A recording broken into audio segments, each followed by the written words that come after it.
আলিফ লাম রা কিতাবুন আনজালনাহু ইলাইকা লিতুখরিজান নাসা মিনায-যুলুমাতি ইলান নূর। চিৎকার করে বলুন আল্লাহু আকবার। আল্লাহর পক্ষ থেকে জিবরাইলের মাধ্যমে বিশ্বনবীর প্রতি কোরআনটা নাজির হলো।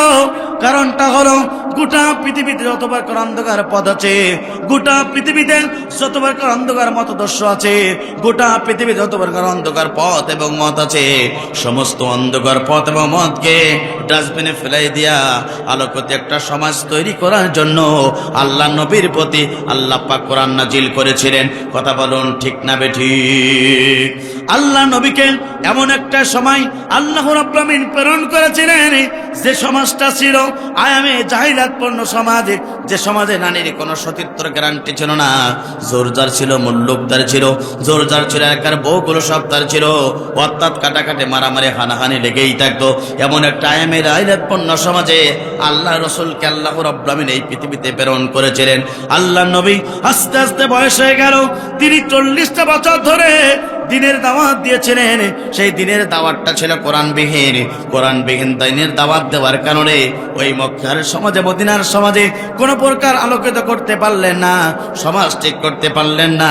40 বছর বিশ্বনবীর হয়ে গেল। আল্লাহর পক্ষ থেকে নবীর প্রতি এই কোরআনটা নাজিল হয়ে গেল। কোরআন দিয়ে যখন তিনি দাওয়াতের কাজ শুরু করে দিলেন, কোরআন দিয়ে যখন মানুষের সম্মুখে এই কোরআন দিয়ে দাওয়াতের কাজ শুরু করে দিলেন, অটোমেটিক আয়ামে জাহিলাতপূর্ণ সমাজটা পরিবর্তন হয়ে গেল। একবার জোরে জোরে বলুন আল্লাহু আকবার। আমার বন্ধুরা তাহলে লক্ষ্য করুন, 40টা বছর ধরে বিশ্বনবী দিনের দাওয়াত দিলেন, কোনো পরিবর্তন আনতে পারলেন না। 40 বছর পরে কোরআন দিয়ে দাওয়াতের কাজ শুরু হয়ে গেল। গোটা পৃথিবীর অন্ধকার মতদর্শ সব কিছু দূর হয়ে গেল। সুরানি সমাজ তৈরি হয়ে গেল। আজকে মাধবকারীবাসী, আজকে সাতক্ষীরাবাসী আপনাকে বলতে চাই, সুতরাং 16টি বছর ধরে এদেশের মুসলমানেরা আয়ামে জাহিলিয়াতপূর্ণ সমাজের তারা ছিল। আজকে সেই সমাজটাকে পরিবর্তন করতে হলে আল্লাহর কোরআন লাগবে। সুতরাং রান্নাঘর থেকে শুরু করে পার্লামেন্ট পর্যন্ত যদি এই কোরআন বাস্তবায়ন হয়ে যায়, এই অন্ধকার সমাজটাকে পরিবর্তন হতে পারে। কথা বলুন ঠিক না বেটি? আমার বন্ধুরা, কোরআন ছাড়া এই সমাজ পরিবর্তন হবে না। এই জন্য আপনাকে সিদ্ধান্ত নিতে হবে, কোরআনের পক্ষে থাকার দরকার আছে না নাই? জোরে বলেন আছে না নাই? আপনার আমার নবী, বিশ্ব নবী, আখিরি জামানার নবী, এই দুনিয়াতে এই কোরআনের সমাজ বিনির্মাণ করার জন্য তিনি এসেছিলেন। এই কাজটা বিশ্বনবীর উপরে আল্লাহ পাক কোরআন নাজিল করলেন। হে নবী, শুনে রাখো, তোমাকে এমনিতে আমি এই দুনিয়াতে প্রেরণ করি নাই, একটা লক্ষ্য উদ্দেশ্য নিয়ে এই পৃথিবীতে হে নবী তোমাকে প্রেরণ করা হয়েছে। যুগে যুগে যারা পয়গম্বর ছিল, প্রত্যেকটা পয়গম্বরেরা তারা জাতির লোকদেরকে জাহান্নাম থেকে বাঁচানোর জন্য দ্বীনের দাওয়াত দিয়েছে। কথা বলুন ঠিক না বেঠিক? আপনার আমার নবী, বিশ্ব নবী, আখিরি জামানার নবী, তিনি পর্যন্ত কালেমার দাওয়াত দিয়েছে, দ্বীনের দাওয়াত দিয়েছে। জাতির লোকেরা সহ্য করতে পারে নাই, বরঞ্চ আল্লাহ রসুলকে মারার জন্য 72 বার প্ল্যান করেছিল। কথা বলুন ঠিক না বেঠিক? বিশ্বনবীকে মারার জন্য তারা ষড়যন্ত্র লিপ্ত হয়েছিল। আবু জেহেলের সমস্ত ষড়যন্ত্রকে ব্যর্থ করে দিলেন। তিনি কে? জোরে বলেন তিনি কে? আমার বন্ধুরা, সুতরাং আজকের এই বিষয়টা নির্ধারণ করেছি, যুগে যুগে পয়গম্বরেরা এই পৃথিবীতে ছিলেন, আর প্রত্যেকটা পয়গম্বরগণ এই পৃথিবীতে আল্লাহর দ্বীনের কাজ করেছেন, কালেমার দাওয়াত দিয়েছেন। কিন্তু জাতির লোকেরা সেই পয়গম্বরদের সাথে ভালো ব্যবহার করে নাই, বরঞ্চ জাতির লোকেরা সেই পয়গম্বরদের সাথে সবচেয়ে খারাপ আচরণ করেছিল। কথা বলুন ঠিক না বেঠিক? কেমন খারাপ আচরণ করেছিল আমার বন্ধুরা লক্ষ্য করুন। এই পৃথিবীর প্রথম রাসূল, নাম তার ছিল নূহ আলাইহিস সালাতু ওয়াস সালাম। তিনি পর্যন্ত কালেমার দাওয়াত দিয়েছিল, ইসলামের দাওয়াত দিয়েছিল, জাহান্নাম থেকে বাঁচিয়ে আল্লাহর জান্নাতে জান্নাতের পথের ঠিকানার ব্যবস্থা গ্রহণ করেছিল। আমার বন্ধুরা লক্ষ্য করুন, নূহ আলাইহিস সালাতু ওয়াস সালাম দিনের দাওয়াত দিয়েছিলেন, সঙ্গে সঙ্গে জাতির লোকেরা তারা সহ্য করতে পারে নাই। নূহ আলাইহিস সালাতু ওয়াস সালামকে পিটাইছে, রক্তাক্ত করেছে, বরঞ্চ নূহকে মারার জন্য তারা ষড়যন্ত্র লিপ্ত হয়েছিল। 900 বছর পর্যন্ত দিনের দাওয়াত দেওয়ার কারণে 80 সংখ্যক লোক তারা ইসলাম কবুল করেছিল, আর তার তো করতে পারি নাই। আমার বন্ধুরা, সুতরাং নূহ আলাইহিস সালাতু ওয়াস সালাম জাতির লোকদেরকে ইসলাম কবুল না করার কারণে নবী কাজ করেছিল। নূহ আলাইহিস সালাতু ওয়াস সালাম জাতির লোকেরা তার সাথে খারাপ আচরণ করার কারণে তার জাতির লোকদেরকে আল্লাহ রাব্বুল আমিন প্লাবন দিয়ে দুনিয়ার মাঝ থেকে তাদেরকে বিদায় গ্রহণ করিয়েছিলেন।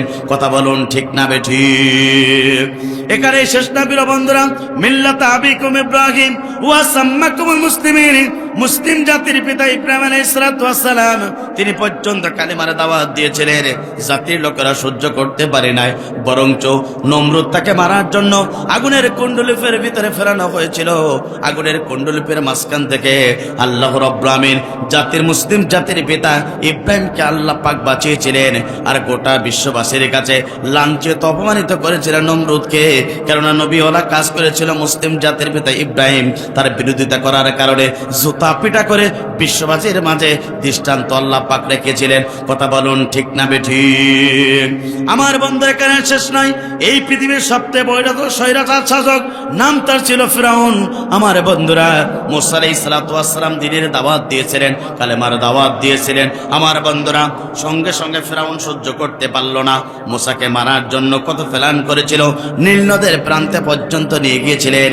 সে মুসা আলাইহিস সালাতু ওয়াস সালামকে আল্লাহ রাব্বুল আমিন বাঁচিয়ে রাখলেন, আর গোটা পৃথিবীতে দৃষ্টান্ত রাখার জন্য ফিরাউনকে সুপিয়ে সুপিয়ে আল্লাহ পাক বিদায় গ্রহণ করিয়েছিলেন। কথা বলুন ঠিক না বেঠিক? এই পৃথিবীতে দ্বীনের দাওয়াত দিয়েছিলেন ইয়া আলাইহিস সালাতু ওয়াস সালাম।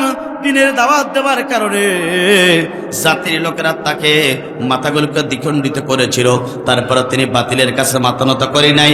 এই দুনিয়াতে দ্বীনের দাওয়াত দিয়েছিলেন। জাকারিয়া আলাইহিস সালাতু ওয়াস সালাম জ্যান্ত নবীকে তারা দ্বিখণ্ডিত করেছিল, তারপরে আমার বন্ধুরা জাকারিয়া আলাইহিস সালাতু ওয়াস সালাম মাথা নত করে নাই। এবার আপনার আমার নবী, বিশ্ব নবী, আখিরি জামানার নবী, তিনি পর্যন্ত এই জমিনে এই কালেমার দাওয়াত দিয়েছিল, কোরআনের দাওয়াত দিয়েছিল। আমার বন্ধুরা, আল্লাহর জমিনে আল্লাহর কালেমার দাওয়াত দেওয়ার কারণে ওই আমার বন্ধুরা আবু জাহেল, উতবা, সাইবারা তারা সহ্য করতে পারে নাই। রাসূলকে কষ্ট দিয়েছে, জুলুম নির্যাতন করেছে, ঘর ছাড়া করেছে, বাড়ি ছাড়া করেছে, এলাকা ছাড়া করেছে, বিশ্বনবীকে কত কষ্ট দিয়েছে, জুলুম নির্যাতন করা হয়েছে।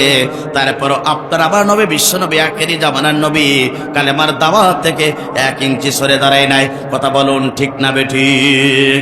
জাবালের নূর, জাবালের রহমত, আমার বন্ধুরা এই পাহাড়ে নিয়ে বিশ্বনবীকে তারা আঘাত করেছে, মাথার হেলমেট ফেলেছে, এরপরে কপাল ফাটিয়ে দিয়েছে, সারা শরীর থেকে তারা রক্ত ঝরিয়েছে। আমার বন্ধুরা, তাইফের দুষ্ট যুবকেরা আল্লাহ রাসূলের সাথে খারাপ আচরণ করেছিল, আল্লাহ নবীর গায়ে থেকে শরীর থেকে রক্ত ঝরেছিল, উহুদের ময়দানে দান্দার বাবারা শহীদ করতে হয়েছিল। তারপর আল্লাহর রাসূল কালেমার দাওয়াত থেকে 1 ইঞ্চি সরে দাঁড়ায় নাই। কথা বলুন ঠিক না বেঠিক? ওয়াত্তার আল্লাহর নবীকে এই পৃথিবীতে একটা গুরুত্বপূর্ণ দায়িত্ব দিয়ে আল্লাহ রাব্বুল আমিন এই পৃথিবীতে আপনার আমার নবীকে পর্যন্ত প্রেরণ করেছিলেন। সেই দায়িত্ব এবং কর্তব্য হলো, এ নবী শুনে রাখো, গোটা পৃথিবীতে যত আইন গ্রন্থ আছে, গোটা পৃথিবীতে মানব রচিত তত জাহান্নামের মতদর্শর কথা আছে, সমস্ত আইন গ্রন্থকে ডাস্টবিনে ফেলাই দিয়া আল্লাহর জমিনে আল্লাহর দ্বীন প্রতিষ্ঠার জন্য আপনার আমার নবীকে আল্লাহ পাক প্রেরণ করেছিলেন। কথা বলুন ঠিক না বেঠিক?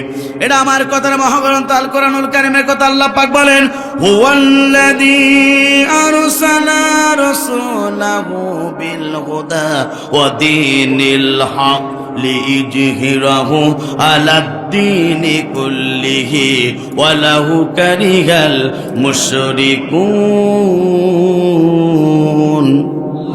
আল্লাহ পাক বলেন তিনি তো সেই সত্তা যিনি তার রাসূলকে সত্য দিন সহকারে এই পৃথিবীতে আল্লাহ রাব্বুল আমিন তার নবীকে প্রেরণ করা হয়েছিল, সাথে দিয়েছিলেন সত্য দিন অর্থাৎ আল্লাহর কোরআন।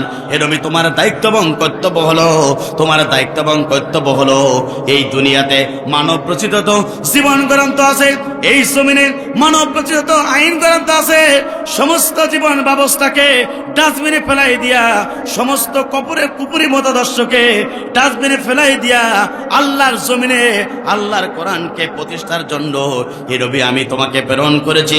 আমার বন্ধুরা তাহলে লক্ষ্য করুন, আল্লাহর নবীকে এই পৃথিবীতে আল্লাহ রাব্বুল আমিন দুনিয়ার সমস্ত মতাদর্শকে ডাস্টবিনে ফেলাই দিয়া আল্লাহর জমিনে আল্লাহর কোরআনকে প্রতিষ্ঠার জন্য আপনার আমার নবীকে আল্লাহ পাক প্রেরণ করেছিলেন। হে নবী শুনে রাখো, সমাজে এখন তুমি আল্লাহর দ্বীনের কথা বলবে, আবু জাহল উতবা সাইবারা মুশরিকরা তোমার সাথে খারাপ আচরণ করবে, তোমাকে প্রতি অসন্তুষ্ট করবে, তারপরে তোমার দায় আসে না, আল্লাহর জমিনে আল্লাহর দ্বীন প্রতিষ্ঠার আন্দোলন করবে। কথা কার? জোরে বলেন কার? বড় একটা দায়িত্ব দিয়ে আল্লাহ নবীকে এই পৃথিবীতে আল্লাহ পাক প্রেরণ করেছিলেন। এ নবী আপনি শুনে রাখেন, এই দুনিয়াতে যত কবরি মতাদর্শ আছে, মানব প্রচিত যত আইন আছে, সমস্ত আইন গ্রন্থকে ডাস্টবিনে ফেলাই দিয়া আল্লাহর জমিনে আল্লাহর দ্বীন কায়েমের কথা বলবে, আল্লাহর জমিনে আল্লাহর দ্বীন প্রতিষ্ঠার কথা বলবে। এ নবী আপনি শুনে রাখুন, এই দ্বীনের দাওয়াত যখন দেবে, সমাজে যত ইসলাম বিরোধী কোরআন বিরোধী সমাজে যত মুশরিকরা থাকবে তোমার প্রতি সন্তুষ্ট থাকবে, এ নবী তোমার দায় আসে না, আল্লাহর জমিনে আল্লাহর দ্বীনের কথা বলবে। কথা বলুন ঠিক না ঠিক? আমার বন্ধুরা, বিশ্বনবী এই সমাজে আল্লাহর দ্বীন ব্যবস্থা প্রতিষ্ঠার জন্য, বিজয় লাভ করার জন্য আল্লাহ রাসূলকে আল্লাহ পাক প্রেরণ করেছিলেন। সেই নবীর উম্মত হিসাবে কিয়ামতের ময়দান কঠিন মুসিবতের দিন, যেদিন সূর্যগুলো মাথার উপরে চলে আসবে, জমিনগুলো তামা হয়ে যাবে, গুনাহগার ব্যক্তির জিহ্বাগুলো যখন নাবেস্তক জ্বলে যাবে, যেদিন সন্তান পিতার পরিচয় দেবে না, পিতা ও সন্তানের পরিচয় দেবে না, যেদিন স্বামী তার স্ত্রীর পরিচয় দেবে না, স্ত্রী ও স্বামীর পরিচয় দেবে না, যেদিন কেউ কারোর পরিচয় দিতে চাইবে না, ওই বিভীষিক অবস্থায় আপনার আমার নবী, বিশ্ব নবী, আখিরি জামানার নবী হাউজে কাউসারের পানির পেয়ালা নিয়ে আপনার আমার জন্য অপেক্ষমান থাকবে। চিৎকার করে বলেন আল্লাহু আকবার। সুতরাং সেদিনই রসুলের কাছ থেকে হাউজে কাউসারের পানির পেয়ালা পান করতে চান কারা কারা? দুহাত তোলে আল্লাহকে দেখিয়ে দেন তারা তারা। লিল্লাহে তাকবীর। হাত নামান। সেদিন যদি আল্লাহ নবীর কাছ থেকে, রসুলের হাত থেকে যদি হাউজে কাউসারের পানির পেয়ালা আপনি যদি পান করতে চান, রসুল যে কাজ এই দুনিয়াতে করতে গিয়ে শরীর থেকে রক্ত ঝরালো, দান্দার মামলা শহীদ করলো, মিথ্যা মামলাকে দীর্ঘ 29 মাস কারাবরণ করলো, আপনার আমার নবী যদি এই দিনের কাজ করতে গিয়ে এই জুলুম নির্যাতনের শিকার হয়ে থাকে, আপনি আমি নবীর উম্মত হিসাবে এর চেয়েও কষ্ট করতে পারি। তারপর রসুলের সেই আদর্শ থেকে, রসুলের সেই দিনের দাওয়াত থেকে আমরা 1 ইঞ্চি সত্যে রাজি নয়। আমার বন্ধুরা, বিশ্বনবীর কাছ থেকে যদি আপনি সুপারিশ পেতে চান, আল্লাহ জান্নাত যদি প্রাপ্তি পেতে চান, তাহলে বিশ্বনবী যে দায়িত্ব এবং কর্তব্য নিয়ে এই পৃথিবীতে আল্লাহ নবীকে আল্লাহ পাক প্রেরণ করেছিলেন, সেই দায়িত্ব নবীর উম্মত হিসাবে আপনি আমি করার দরকার আছে না নাই? এই দায়িত্ব যদি আপনি আমি না পালন করতে পারি, আপনার নবী আপনার জন্য সুপারিশ করবে না। কথা বলুন ঠিক না বেঠিক? আমার বন্ধুরা, সুতরাং বিশ্বনবী এই দুনিয়াতে আল্লাহর জীবন ব্যবস্থাকে প্রতিষ্ঠার জন্য দিনের দাওয়াত দিয়েছেন, কালেমার দাওয়াত দিয়েছেন, হকের দাওয়াত দিয়েছেন। বিনিময় রাসূলের প্রিয় সাহাবায়ে কেরামরা তারা রক্ত দিয়েছেন, জীবন দিয়েছেন, আল্লাহ নবী পর্যন্ত রক্ত দিয়েছেন। আমার বন্ধুরা, এখানে শেষ নয়, এই জীবন ব্যবস্থা আল্লাহ পাক আপনার আমার জন্য প্রেরণ করেছেন। ইন্নাদ-দীনা ইনদাল্লাহিল ইসলাম, আল্লাহ তাআলার কাছে একমাত্র শুধুমাত্র কেবলমাত্র পূর্ণাঙ্গ জীবন ব্যবস্থা নাম আছে ইসলাম। এই জন্য ইসলামকে আপনাকে মানতে হবে, এই কোরআন মোতাবেক আপনার জীবনটা করতে হবে, কোরআন মোতাবেক আপনার পরিবারটা গঠন করতে হবে, কোরআন মোতাবেক আপনার সমাজটা গ্রহণ করতে হবে, কোরআন মোতাবেক আপনার এলাকাটাকে গঠন করতে হবে, কোরআন মোতাবেক আপনার এলাকার নয় আপনার ইউনিয়ন পরিষদটাকে গঠন করতে হবে। এই কোরআন মোতাবেক আপনার যত এমপি আসন যতটুকু আছে ততটুকু গ্রহণ করতে হবে। অর্থাৎ রান্নাঘর থেকে শুরু করে পারিবারিক জীবন থেকে শুরু করে পার্লামেন্ট পর্যন্ত এই কোরআন দিয়ে সমাজ ব্যবস্থা পালন করার জন্য, গঠন করার জন্য নবীর উম্মত হিসাবে আপনাকেও কাজ করতে হবে। কথা বলুন ঠিক না বেঠিক? বিশ্বনবী ইমামতি করেছেন, আবার মদিনার প্রেসিডেন্ট পর্যন্ত 10টি বছর ছিলেন। আমার বন্ধুরা, বিশ্বনবী মদিনার প্রেসিডেন্ট 10 বছর ছিল, এই 10টা বছর চালিয়েছেন আল্লাহর কোরআন দিয়ে। সুতরাং অশান্তিময় পৃথিবীকে আল্লাহ পাক শান্তি দিয়ে দিলেন। আপনি নবীর উম্মত হিসাবে যদি এই সমাজে কোরআন দিয়ে যদি সমাজটা চলে, দুনিয়ার সমস্ত দুর্নীতি বন্ধ হয়ে যাবে, এই সমাজ থেকে সোচ্চাষ্টায় ভরে গেছে, সোচ্চাষ্টা সব দূর হয়ে যাবে। আমার বন্ধুরা, এই সমাজটা অন্ধকার আয়ামে সাইলাতপূর্ণ সমাজটা পরিবর্তন করতে হলে আল্লাহর জীবন ব্যবস্থা এই সমাজে প্রতিষ্ঠা করার দরকার। যে কাজ করেছেন আপনার আবার নবী, বিশ্বনবী, আখিরি জামানার নবী। কথা বলুন ঠিক না বেঠিক? এই জন্য আমার বন্ধুরা, এই পৃথিবীতে আপনাকে আমাকে প্রথম নম্বর যে দায়িত্বটা সেটা করতে আমার বন্ধুরা হলো আল্লাহর জীবন ব্যবস্থায় সমাজে পরিবর্তন প্রতিষ্ঠার জন্য কাজ করতে হবে। এই কাজ যদি আমি করতে পারি তাহলে মহান রব আপনাকে ভালোবাসবেন, মহান রব আপনাকে অবশ্যই পছন্দ করবেন। আর মহান রব যদি ভালোবাসে আপনার স্থানটা হয়ে যাবে জান্নাত। কথা বলুন ঠিক না বেঠিক? তবে এই কাজ করতে গেলে আপনার আমার কিছু জিনিস দরকার। সেটা হচ্ছে শুধু মুখে বলবেন আপনি মুসলমান, না না না, আপনি মুখে জবান দিয়ে শুধু মুসলমান দাবি করবেন, কিন্তু প্র্যাকটিক্যাল জীবনে আপনি ইসলাম মানবেন না, আল্লাহর জান্নাতের সুঘ্রাণ পর্যন্ত পাবেন না। কথা বলুন ঠিক না বেঠিক? এই জন্য প্রথমে যে কাজটা আপনাকে করতে হবে, ইমানটাকে ভালো করতে হবে, পরিশুদ্ধ করতে হবে। ইমান যদি আপনারা থাকে তাহলে কিন্তু আপনি মৃত্যুর পর আল্লাহর জান্নাত প্রাপ্তি হয়ে যাবেন। ইমান যদি আপনার না থাকে তাহলে আপনাকে কিন্তু মৃত্যুর পরে জাহান্নামে যেতে হবে। সুতরাং ইমান ঠিক করার কথা বলেছেন যিনি, তিনিই হচ্ছেন মহান রব। কথা বলুন ঠিক না বেঠিক? এটা আমার কথা না, মহাগ্রন্থ আল কোরআনুল কারীমের কথা। আল্লাহ পাক বলেন, ইন্নাল্লাযীনা আমানু ওয়া আমিলুস সালিহাতি কানাত লাহুম জান্নাতুল ফিরদাউসি নুজুলা। চিৎকার করে বলুন আল্লাহু আকবার। আল্লাহ পাক বলেন, নিশ্চয় যারা সঠিকভাবে আল্লাহর প্রতি ঈমান আনতে পারবে আর দুনিয়াতে ভালো ভালো কাজ যারা করতে পারবে, এই কাজটা যারা সঠিকভাবে করতে পারবে, আল্লাহ পাক বলেন আমি আল্লাহ পাক জানিয়ে দিচ্ছি মৃত্যুর পরে ওই ব্যক্তিগুলা সবচেয়ে বড় জান্নাতে ফেরদাউসের মেহমান হতে পারবে। একবার জোরে জোরে বলুন আল্লাহু আকবার। জমির দলিল না থাকলে যেমন জমির কোনো মূল্য থাকে না, একজন মুসলমানের যদি ঈমান না থাকে আল্লাহ তাআলার কাছে কোনো তার মূল্য থাকে না। এই জন্য ঈমানটা আপনার সবচেয়ে প্রিয় সম্পদ, ঈমানটা আপনার সবচেয়ে প্রিয় সম্পদ। আমার বন্ধুরা লক্ষ্য করুন, নবীর প্রিয় সাহাবায়ে কেরামরা এই ঈমান আনার কারণে তাদের জুলুম নির্যাতনের শিকার হয়েছিল। নবীর প্রিয় সাহাবায়ে কেরামরা ঈমান আনার কারণে পারিবারিকভাবে তারা ডিস্ট্রেস হয়েছিল, পারিবারিক ছেড়ে চলে গিয়েছিল, ওরা মুশরিক অবস্থায় জীবন পেয়েছিল। পরবর্তীতে ইসলাম কবুল করার পরে যতদিন বেঁচে ছিলেন তারা ঈমানের পথে চলেছিলেন। একবার জোরে জোরে বলুন আল্লাহু আকবার। আমার বন্ধুরা, সাদ বিন আবি ওয়াক্কাস রাদিয়াল্লাহু তাআলা আনহু বিশ্বনবীর প্রিয় সাহাবী ছিলেন। সাদ বিন আবি ওয়াক্কাস রাদিয়াল্লাহু তাআলা আনহু তিনি ইসলাম কবুল করলেন, কালেমা গ্রহণ করলেন, সমস্ত দেশে চলে গেল। সাদ বিন আবি ওয়াক্কাস রাদিয়াল্লাহু তাআলা আনহু ইসলাম কবুল করেছে, কালেমা গ্রহণ করেছে। এই সংবাদ যখন দেশান্তরে ছড়ে পড়ল, সঙ্গে সঙ্গে আমার বন্ধুরা, সাদ বিন আবি ওয়াক্কাসের মা ছিলেন মুশরিক। এবার তার মা বলল, ও সাদ বিন আবি ওয়াক্কাস, আমি জানতে পেরেছি, আমি শুনতে পেরেছি তুমি নাকি ইসলাম কবুল করেছো, তুমি নাকি কালেমা গ্রহণ করেছো। সাদ বিন আবি ওয়াক্কাস রাদিয়াল্লাহু তাআলা আনহু দীপ্ত কণ্ঠে সঙ্গে সঙ্গে মাকে বলে, ও আমার আম্মা জান, আপনি জেনে রাখুন, আপনি শুনে রাখুন, আমি ইসলাম কবুল করেছি, কালেমা গ্রহণ করেছি, আমি রাসূলের প্রতি মেনেছি, আল্লাহর প্রতি মেনেছি। ও আমার জন্মদাতা মা, দুগ্ধপানকারী মা, আপনি শুনে রাখুন, সাদ বিন আবি ওয়াক্কাসের জীবন যতদিন থাকবে ততদিন পর্যন্ত ঈমানের রাস্তায় থাকবে। একবার জোরে জোরে বলুন আল্লাহু আকবার। আমার বন্ধুরা, সাদ বিন আবি ওয়াক্কাস করে এই কথা বললেন, সঙ্গে সঙ্গে সাদ বিন আবি ওয়াক্কাস রাদিয়াল্লাহু তাআলা আনহু নিজেরকে এই কথা যখন বললেন, সাদ বিন আবি ওয়াক্কাসের মা বলল, ও সাদ বিন আবি ওয়াক্কাস, তুমি কি জানো না আমি তোমাকে 10 মাস 10 দিন গর্ভধারণ করেছি? ও সাদ বিন আবি ওয়াক্কাস, আমি তোমাকে 42টা মন দুধ পান করেছি। ও সাদ বিন আবি ওয়াক্কাস, আমি আমার 36টা নারী ছিঁড়ে এই পৃথিবীতে তোমাকে আনার সুযোগ করে দিয়েছি। সাদ বিন আবি ওয়াক্কাস, তুমি ইসলাম ছেড়ে দাও, কালেমা ছেড়ে দাও। সঙ্গে সঙ্গে সাদ বিন আবি ওয়াক্কাস বললেন, না মা, আমি ইসলাম ছাড়বো না, কালেমা ছাড়বো না। সঙ্গে সঙ্গে সাদ বিন আবি ওয়াক্কাসের মা বললেন, ও আমার সন্তান সাদ বিন আবি ওয়াক্কাস, তুমি শুনে রাখো, তুমি ইসলাম যদি না ছেড়ে দাও, ঈমান যদি না পরিত্যাগ করো, রাসূলের দল থেকে যদি ফিরে না আসো, আমি তোমার মা বলছি, আমি কোনো প্রকার খানাও খাবো না, পানীয় পর্যন্ত খাবো না।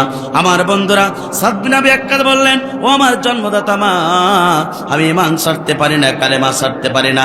একদিন অতিবাহিত হয়ে গেল, নিজের মা কোনো কিছু খানা ফেনা পানি পর্যন্ত খাবার খায় না। 2 দিন অতিবাহিত হয়ে গেল, নিজের মা কোনো প্রকার কিছুই খায় না।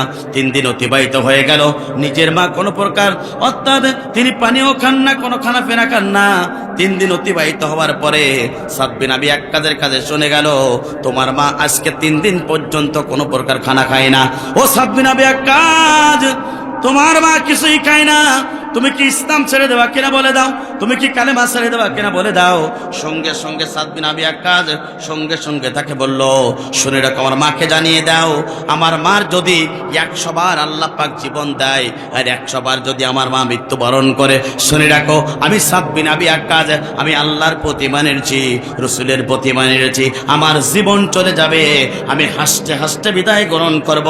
আমার মা যদি এইভাবে 100 বার পর্যন্ত মৃত্যুবরণ করে, তারপর আমি তার সন্তান সাদ বিন আবি ওয়াক্কাস ঈমান থেকে 1 ইঞ্চি সরব না। একবার জোরে জোরে বলুন আল্লাহু আকবার। নবীর প্রিয় সাহাবায়ে কেরামরা তাদের মা তাদেরকে ঈমান ছাড়া করার জন্য বলেছিল, কিন্তু সাদ বিন আবি ওয়াক্কাস এতটা আল্লাহর প্রতি মানের ছিল, এতটা আল্লাহর প্রতি ডিপেন্ডেন্ট ছিল, তিনি মনে করেছিল এই ঈমান যদি বিহীন আমি মৃত্যুবরণ করি, জাহান্নাম ছাড়া আমি আল্লাহর জান্নাত পাবো না। সুতরাং আমার মা যদি ঈমান ছাড়ানোর জন্য নয়, 1 বার 2 বার নয়, 100 বার যদি আমার মা মৃত্যুর মুখে উপনীত হয়, আমি সাদ বিন আবি ওয়াক্কাস ঈমানের পর থেকে 1 ইঞ্চি সরব না।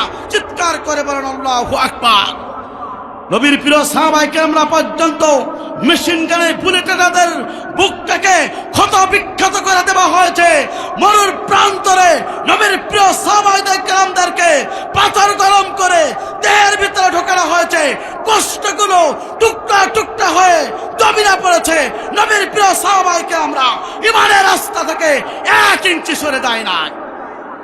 সাতক্ষীরাবাসী আপনাদেরকে বলতে চাই, এই সাতক্ষীরা তো সেই জেলা যে জেলার মানুষেরা আল্লাহর প্রতিপালনার কারণে, রাসূলের প্রতিপালনার কারণে আল্লাহর জমিনে আল্লাহ 3 কায়েমের ব্যবস্থা, আল্লাহ 3 কায়েমের পক্ষে আন্দোলন করার কারণে বালুগুলিকে পুলডিদার দিয়ে ভাঙা হয়েছে, ঘর ছাড়া করেছে, এলাকা ছাড়া করেছে। এই জনপথের একজন মানুষ কোন নাস্তিকবাদীর কাছে ঈমান বিক্রি করে নাই।